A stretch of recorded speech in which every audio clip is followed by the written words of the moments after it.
So it's interesting. I didn't know when I was in high school. I didn't know about you when I was applying for colleges, and then when I went to Interlochen, I met David Wegahopt, who's one of your really good students, right. And he mentioned that he was going to Bowling Green, and then ever since I've met David Wegahopt, Ryan Muncie, Sean Padianacorn, Jeff Heisler, Jessica Maxfield, Kelly Pence. Yeah.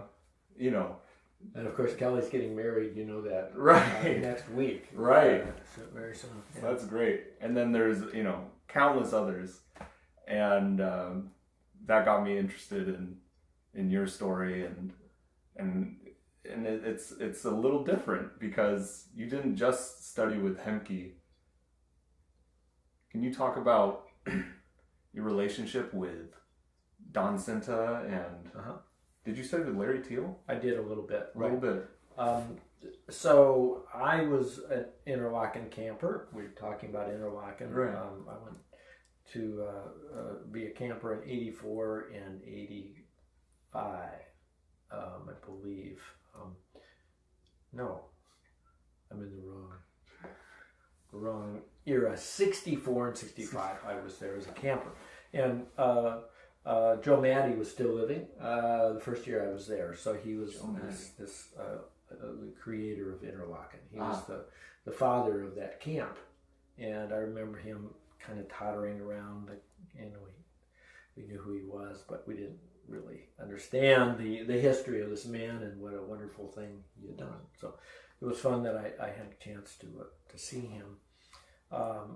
But anyway, I was a camper, and my father had been a counselor at Interlochen. I don't know, in the early 40s maybe. A long time ago, he always talked about this place up in the woods. So I had this romantic image, and it's still romantic. I think that was and is a special place. Absolutely. We're here at Snow Pond now, which is a sort of a small Interlochen experience, a smaller camp, but also very wonderful. But anyway, I was a camper in the 60s, and Don Cinta was the teacher, and I really didn't know who this guy was. And he's such a vibrant and exciting man.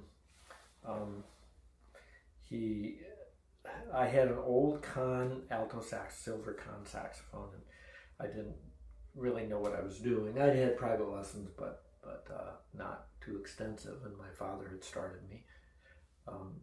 But Don just lit a fire under all of us. Right. David Schifrin was there my first year. You know who David is, a clarinetist who the Lincoln Center Chamber Music Program. And so we were together in the top band, and that was such a privilege. And I met a lot of other professional friends as a camper who became famous and went their own way, and that was a great opening for me. So Don, my second year, I was picking out my college to go to. And he was at Ithaca at that time, and I went of course, to go study with him. And he was a little bit, he wanted me to come, but there's something a little strange there in our conversations. And he said, well, you should look at other schools too, maybe Northwestern, because there's a good guy there, Fred Hemke. And I had no idea who Fred Hemke was. And as it turned out, Don was in the process of leaving Ithaca to go then to Hart School, Hartford, Connecticut, and then eventually to University of Michigan. So I think that was his little, reservation about getting me to come to Ithaca, and then he would leave.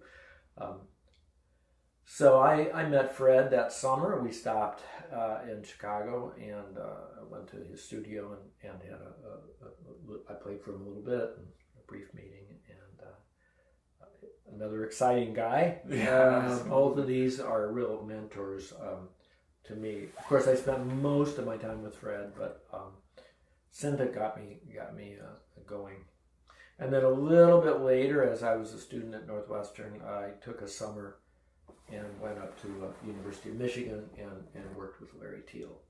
Right. Prior to his he wasn't on the faculty, but he was still teaching, and then he died soon after that. Wow.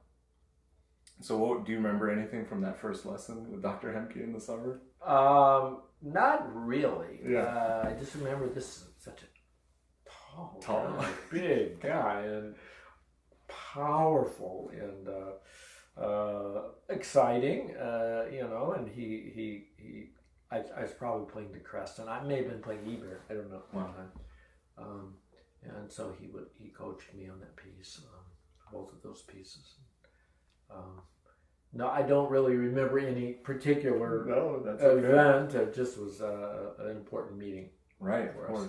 So undergrad at Northwestern, and then did you go straight through?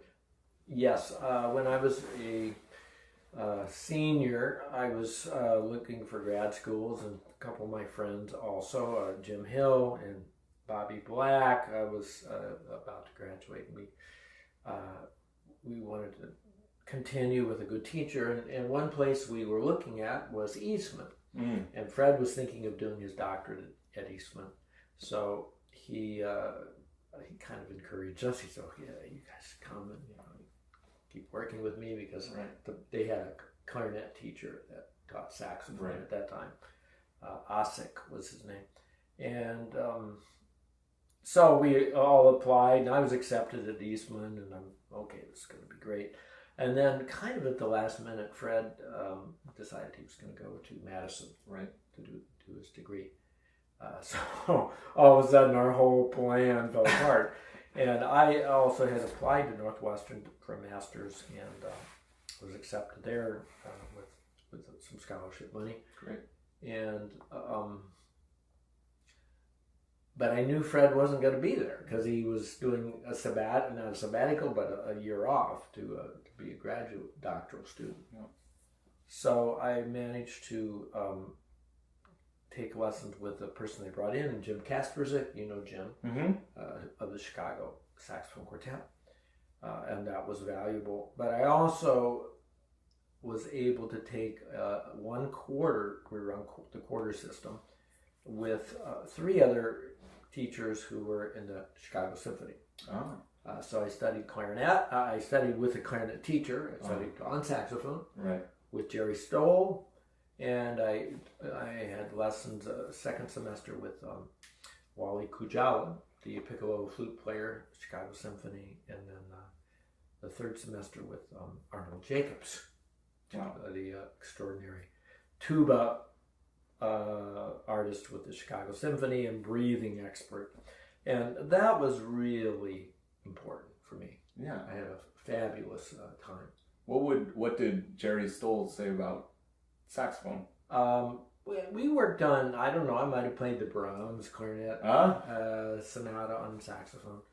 I know with Kujala we worked on some flute transcriptions, and he'd coached me on style.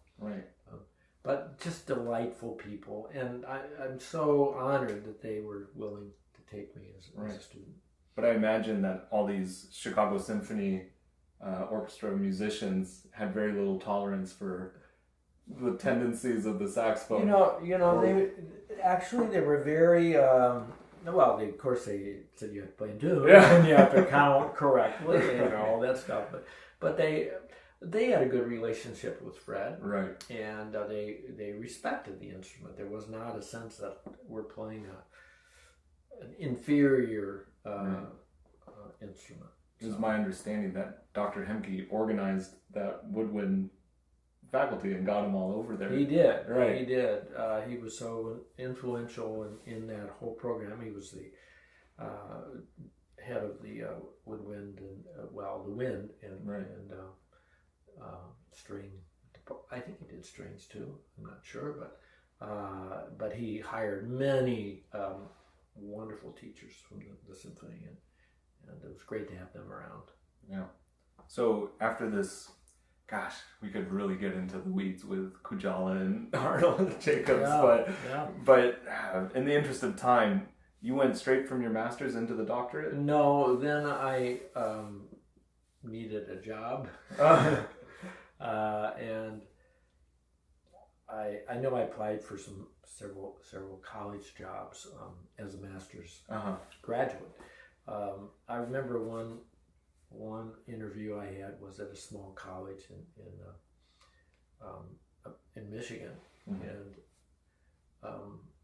I thought the interview was going pretty well, and they asked me a question about where do you think you'll be in the next 5 years? You know, what do you see as your goal, as your dream? And I said, well, I hope to be at a major university teaching saxophone exclusively. Of course, that's not what they wanted to hear, because they wanted me to say, you know, I'd like to stay here the rest of my life and be part of this beautiful school that you have. So I didn't get the job. But I was hired by Evanston Township High School, and it was, I think, 3/5 position. It wasn't full time, but it was a lot of teaching. I was marching band assistant director, and I knew almost nothing about their marching band, and that, you know, they marched a different style than the Northwestern. I was in the marching band at Northwestern. You were in the marching band for 3 years. Wow.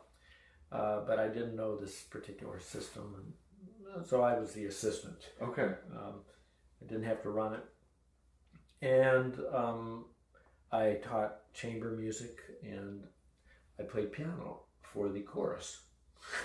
I was an okay pianist, and so I was the accompanist for that. But you got your portfolio together, and Yeah. you were able to patch together a year. So I got a year of teaching, and Yeah. then Wichita State came up. There were 3 colleges that year that had saxophone openings, and another one was Western Michigan, and I interviewed at all of them, but Wichita State hired me.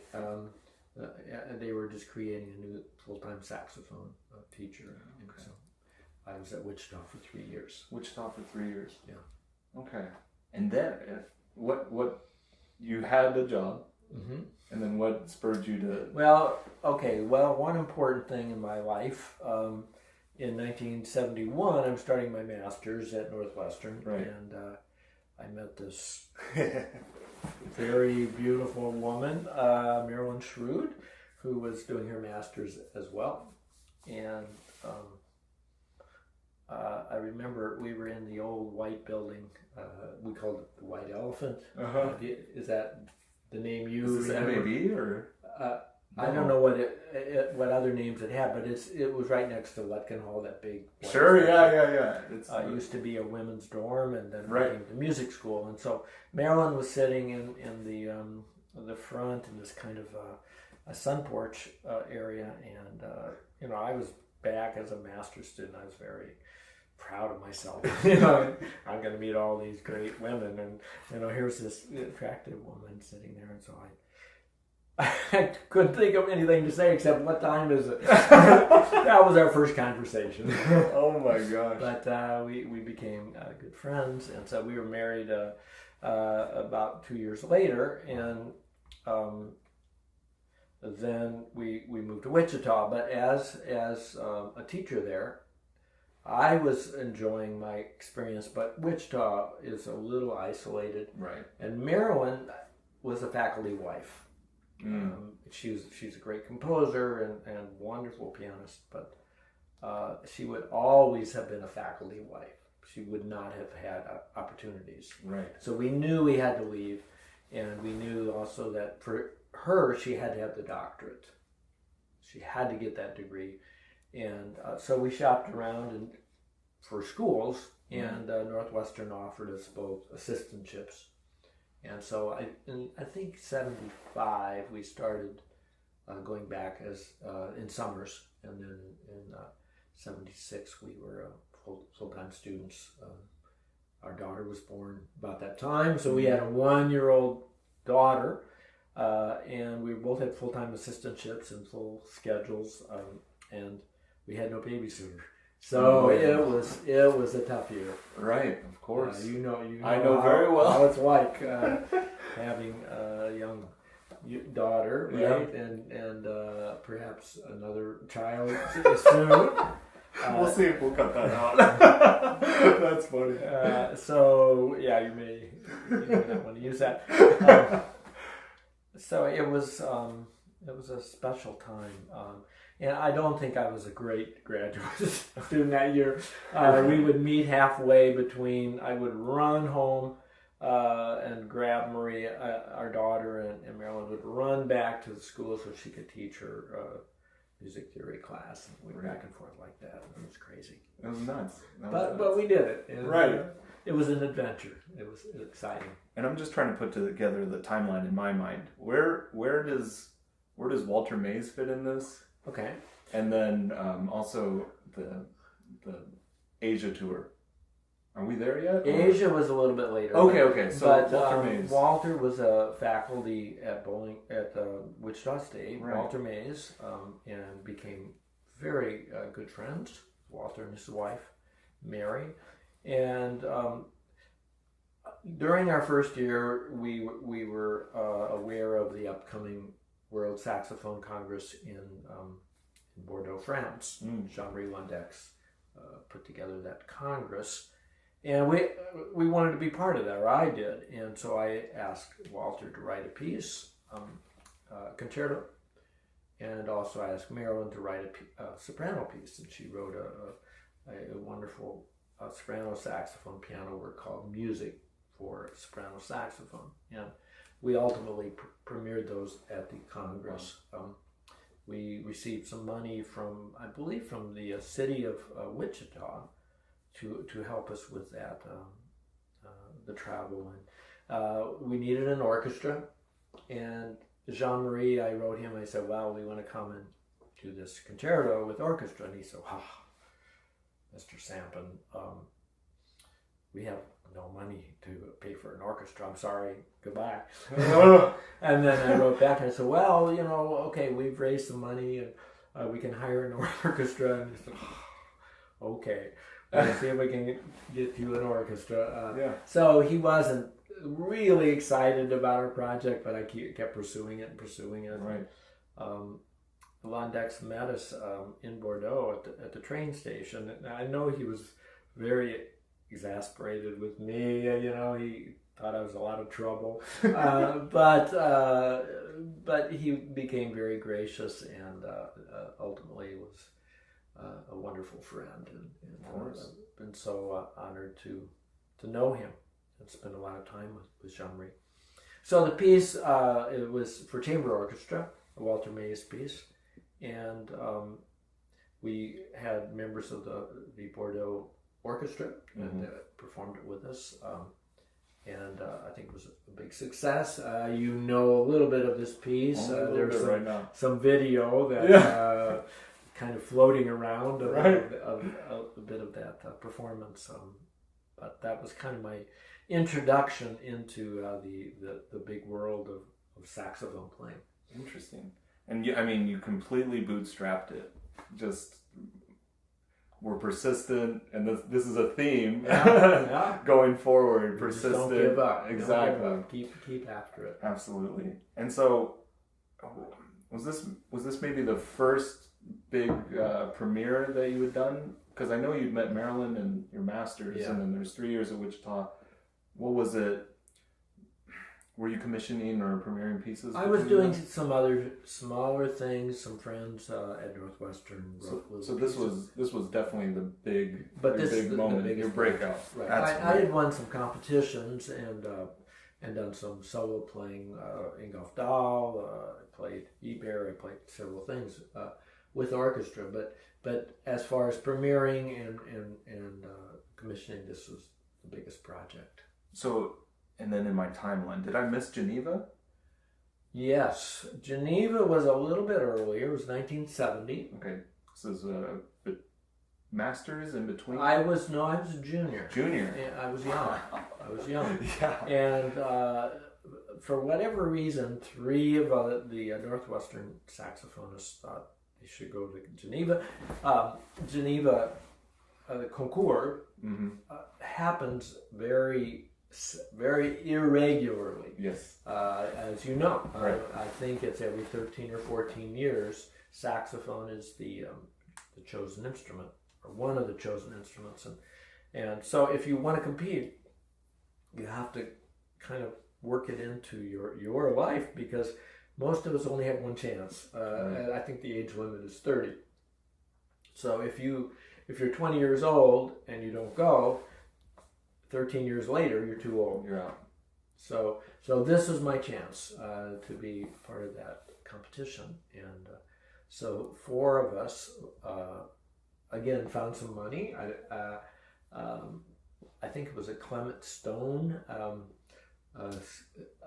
grant that we were able to get. Clement Stone gave a lot of money to Interlochen, and you probably know there's a building in his honor there, and so we got some money to help fund that trip. But none of us had money at that point, you know, as students. Just of course, like our students now, they have no money. So we needed some support, and so Robert Black, wonderful saxophonist in that studio at the time, and James Hill, who became professor at Ohio State, and myself. We all prepared all summer, actually all year, for the competition. Desanko was one of our pieces. So I remember playing the cadenza literally all summer, slowly practicing over and over and over, getting that together for the competition.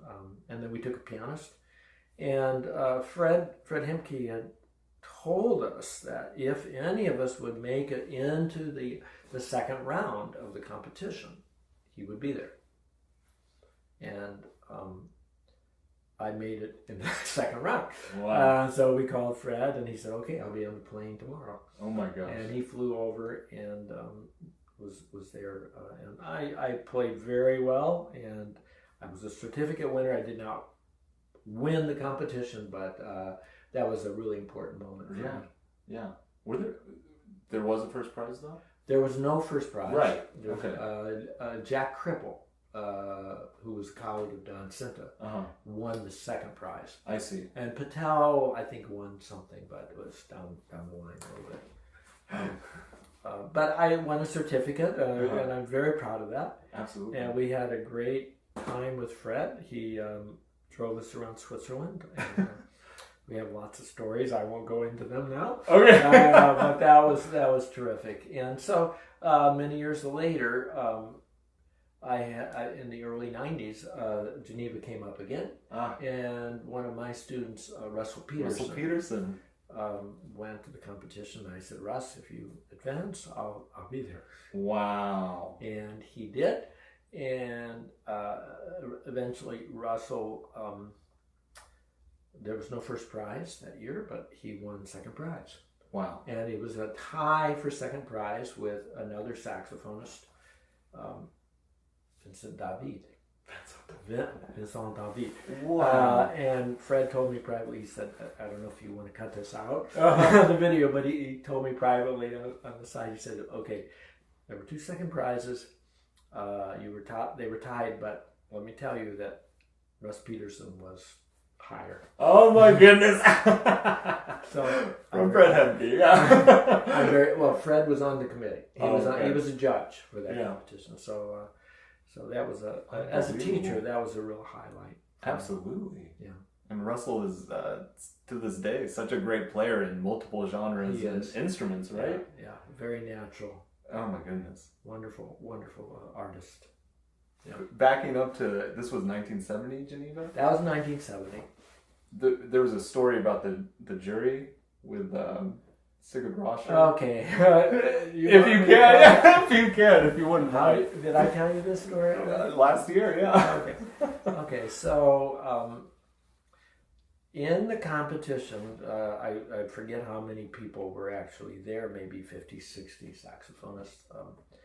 And one of the young ladies who was competing was Karina Rascher. Mm. And the jury was comprised of some composers and some other saxophonists, but Marcel Mule and Sigurd Rascher were also on the jury. And I was playing the Aladdin Rondo, Karel Husa, which I still love that piece. I play it continually, and I teach it a lot. I was the only one in the whole competition that played Aladdin Rondo. And I remember after our first round, and we'd finished, and we were all waiting outside the old conservatory building, and the jury was inside somewhere. And after it was done, out runs this old man, Sigurd Rascher. I mean, literally runs, and he ran across the park. He looked very angry and upset, and what happened? I'm sure we're not. I wasn't in the jury. I wasn't sitting there hearing the conversation. Right. But his daughter did not advance. Right. And I did. Yeah. And he wrote an article a little bit later, and you could find this article somewhere, saying how there were many inferior performances of people that advanced, and one of them played Husa Elodie and Rondo. Oh no! And I played that piece really well. Yeah, I know I did. And Fred was there. He heard it. So I, what do I say?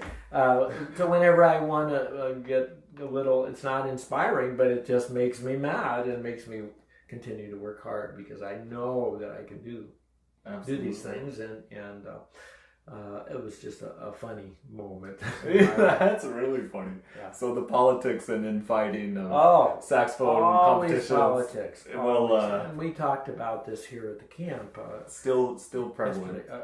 There's always politics, and, Right. and you just have to forget it. I can say, though, that competition made me a professional player. Right. I went from being a young student, to being Junior. To being a pretty good saxophonist. Right. So it made a big difference in my life. That was a huge leap for you. Yeah. Absolutely. Definitely. Wow. Geneva. Could you talk about the Asia tour? Okay. So after I'll back up just a little bit. Sure, please. After we started our doctorates, then we took a year off to be full-time students, and that was 1976, 77. And then Bowling Green State University came up on the horizon as a university looking for a saxophone teacher. I applied for that and was hired. And the former teacher, his name was Lou Marini. Lou was at that time in his 70s, I believe, or late 60s, and his son is Lou Marini Jr., who was a active player on SNL, Saturday Night Live, and still is a wonderful jazz saxophonist in New York. But anyway, Lou was leaving, and this position came up, and so I accepted that. And ultimately, Marilyn was hired full time as well at Bowling Green, and so we've been there now for 40 years. And after we arrived, we started dreaming about projects, and one was to go do a trip to Europe. So we went to Belgium, and we did a bunch of concerts, and went back to France. And a little bit later, I started having students from Taiwan who were coming to study, and they helped organize some trips to Taiwan. This was in the 80s. Wow. I've had many, maybe 15 students from Taiwan who now have gone back and become professors at various universities, and have created a school of saxophone playing in Taiwan. Wow. So I'm very proud of what they've done. And on my last trip to Taiwan, which maybe was 6-7 years ago, we had a party.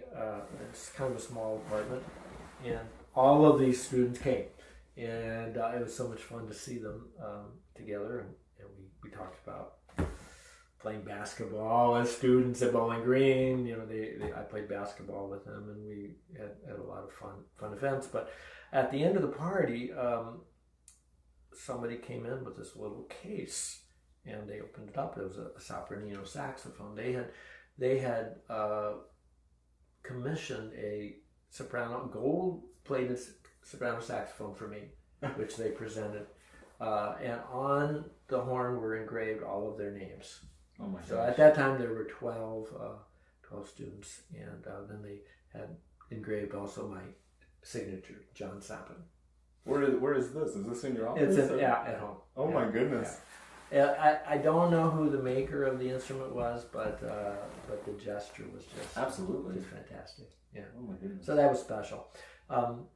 So that was some of my experiences in Taiwan. I did a lot of teaching and playing there, but I also met a wonderful saxophonist from Chengdu, China, Yuxing Li. I think we must have met at one of the saxophone congresses. I went to most of them over the years, and Yuxing invited us to come to his city. In Sichuan, China, wonderful food. It was great, and so we've been there 3 or 4 times. And one summer, he offered to put together a saxophone workshop where we would teach together. And he said, "Well, John, would you like to do this in Chengdu in the summer where it's really hot?" Or would you like to go to the mountains where it's cool? So I go to the mountains. So he organized this. It was about a 10-day, maybe 11-day workshop in the Tibetan plateau. It wasn't in Tibet, but it was near Tibet, up in the mountains. And I think about 75 saxophones came from all over China. Wow. And we did a series of lessons, and we had a big saxophone ensemble. We did some quartets. We played John Cage with 75 saxophonists. That was an experience. Of course, I don't speak Chinese, and they don't speak English, so there was always a lot of translating going on. But that was very special. And then we benefit from that at camp. We've had several of your students from Taiwan and China, I believe. And yeah, throughout the years, you've taught many students from China and then have created that exchange. And actually, which I think is so important now, is that saxophone is truly international. That's right. Yeah, absolutely. So you mentioned the cage, and we kind of got into the Walter Mays a little bit, but certainly through meeting Marilyn and then commissioning Walter Mays, that was and playing Marilyn's piece at the Sax Congress, that kind of exploded into this body of premieres and commissions that you've right. I should just mention that at Bowling Green State University, they've always had kind of an open policy and an open atmosphere for doing new music. And when we came, Marilyn started doing the new music ensemble. Right.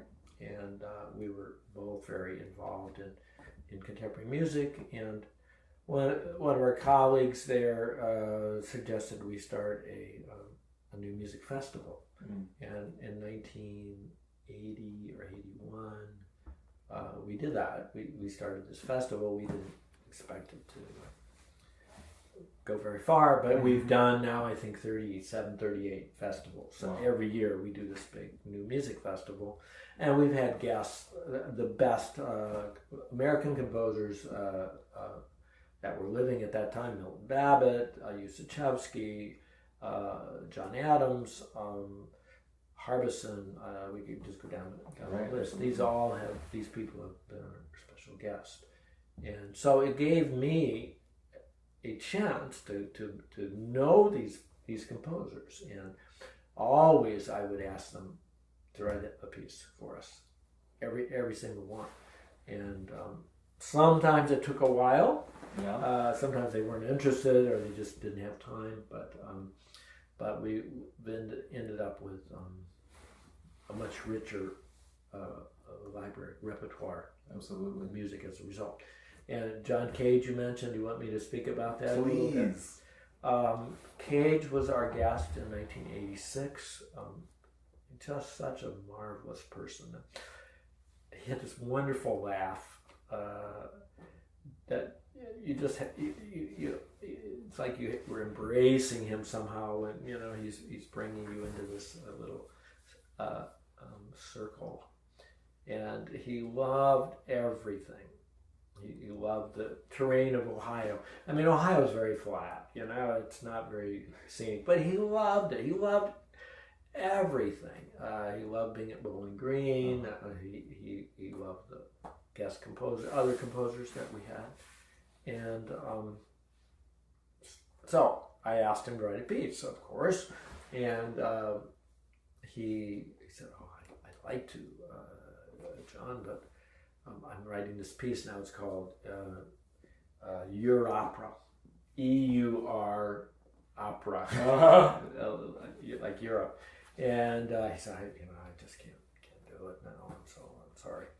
And so he left Bowling Green, and I wrote him a letter the next year, and I said, Mr. Cage, remember we talked about this piece? Would you write a piece for us? And he hadn't done any real saxophone pieces at that time. And he said, "Oh no, I'm still writing the opera. I'm sorry." And 1988, I wrote him, and he said, "No." 1989, 1990. Finally, in 1991, I had written him so many times, and I'm sure he was very tired of hearing me ask. So he said, "Okay." And I said, "Well, okay, we'd like to commission this. We'll pay you X number of dollars. It's going to be a commission for our saxophone studio, right? And each of us will pay a little bit of money, and that will help pay for the piece." And so he said, "Okay." And I asked him to do a piece that had notes, written notes. If you know Cage's music, some of his things, some imaginary landscapes, are kind of improvisatory. Mm-hmm. I don't know if you studied these or not, but they're like these transparency sheets.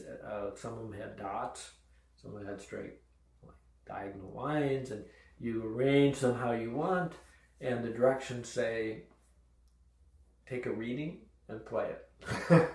So we don't know what that means. You improvise something. And so I thought, well, yeah, that's great. I like that idea, but I'd like to have a piece with notes. And a piece that's 12 minutes long would be great, for some kind of ensemble of saxophones.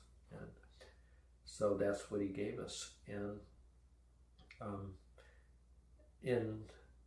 it must have been in 1991, about New Year's Eve, he called me on the phone, and I get this call, and I know this voice. He didn't even have to say I'm John Cage. You just know his voice. And he said, "Mr. Sampen, I have your piece done, and I just need to ask you a couple of questions. And one is, can you tell me the range of the saxophone? How high and low can it play?" I'm thinking, this is crazy. You can look that up anywhere, in any orchestration book. It's low B flat to F sharp. He's asking me the range of the saxophone. So we talked about that a little while, and he had some other little question. And he said, "Thanks very much, and you'll get the piece soon." I think it was 2 days later. 2 days later, we got the piece. Yeah. In the mail, already typeset by C.F. Peters. It was already done. It had to have been done 2 days later after the phone call. Before he called me. Right. It had to have been done, and he knew the range. So I think he was it was a joke or something. I don't know what else it would have been, but I laughed about that a lot. And it's really a very marvelous work. I think it's quite beautiful and spatial, and there's of course a lot of silence in it, but it's always different when you perform it. It's like like a mobile hanging from the ceiling that always it's the same, but it's always a little different. That's a great way to put it. Yeah. Right. And did that piece inform your dissertation, or was it? Did you write the dissertation and no? then reach out to Cambridge? I had written my paper earlier. Okay. I had started that in the early 1980s. Mm-hmm. I finished my doctorate in '84. You tell the listeners what the paper was about, or the title. The title is Chance Music. I don't know, notation and performance for the saxophone, something like that. And I didn't want to write a paper. No, I know. We've talked about this a lot too. I didn't want to write a dissertation at all. And Fred Hemke and I had a little conflict about this because in the doctoral description by Northwestern, it says, and you know this, you may either do a lecture recital or maybe 2 lecture recitals, or you can do a major document. Right. At the discretion of your teacher. That's too bad about that little. That clause. And Fred said, well, you will write a paper. I said, well, wait a minute. It says that we can do this. And no, you must write a paper. And we were back and forth. And finally, I gave up. I said, okay. But it was a good experience for me, and I learned a lot about improvisatory music and indeterminacy. A lot of it. I think indeterminacy was part of the title. Did you study Cage's music for the paper? I did study a lot of it, and I did a lot of reading of authors. Calvin Tompkins has a wonderful book that I used a lot. So I put together this document of a lot of it is titles of pieces that can be performed. Maybe it says for any wind instrument. Right.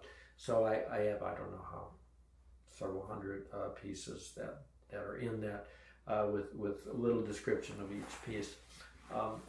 But I also did, as part of the study, I took 6 works that were improvisatory in some way or indeterminate in some way. And I sent these all to friends. Some of them were clarinetists and others were saxophonists. So I don't know, maybe I had 8 or 9, 10 people that I asked to do a reading and tape the piece. I wanted to see if there were any kinds of tradition that was happening in interpreting indeterminacy. And I found a few things. It was really interesting. There was one piece, it's called Afternoon of Dracula by Robert Moran. And the piece looks like some scribblings this way, up and down. It's a lot of scribblings at the top and less at the bottom. And so I sent this again to all my friends, and it came back, and every performance, of course, was different because there are no actual notes. Right. But what I found interesting is how some of the players interpreted this in their own unique way. One clarinetist took the score and turned it upside down, and it looked like a tree. And it was Christmas time, and he played an improvisation on "Oh Christmas Tree." I thought that was great. I loved it. So I wrote all that up in the document. Great. And while I was working on this paper, I had a performance in New York City at the Carnegie Hall, Weill Hall. Wow. And I was playing Milton Babbitt's piece, Images, for 3 saxophones and electronics. And so I went to New York, and I was on the elevator going up to the hall, and getting on the elevator with me was John Cage. And I was just writing this. I was working on this on my paper on the airplane as I was coming. Right. Here, John Cage in front of me. So it was such a chance happening, and I thought that was so appropriate. A chance happening for meeting this man who I was studying. he hadn't written a piece the 4 to the 5th at that point, but Right. we were becoming acquaintances, and I treasure that memory. Absolutely, and it just seems like almost fate that you're writing this paper and It you're was. reading his music, Yeah. and then you run into him in the elevator. Yeah. And God, we don't have time to talk about Carnegie Hall, but Yeah. and then you meet him at your new music festival. I know. And so just a whole life Yeah. sustained and grown from And this that's how a community. lot of these pieces for me came about, and I think for all of us, probably Right. for you too. You have this chance meeting, you make a friend, and you convince them that we have an instrument worthy of their creation. Right. And sometimes we get a good piece. Sometimes we do. In a lot of cases with you, yeah, we do, definitely. Yeah. So that's been amazing. We are running out of time, and I promise me we'll do a part 2, because we did not talk about Albright. We didn't talk about the postcards. I'd love to talk more about Marilyn's pieces, and of course, 40 years now at BGSU. Yeah, a long time. A lot of great students coming out of there, and then just more advice to the young kids. But thank you for a wonderful part 1. I hope we can do it again soon. I'd be happy to. Thanks, Sean. Oh, thanks so much.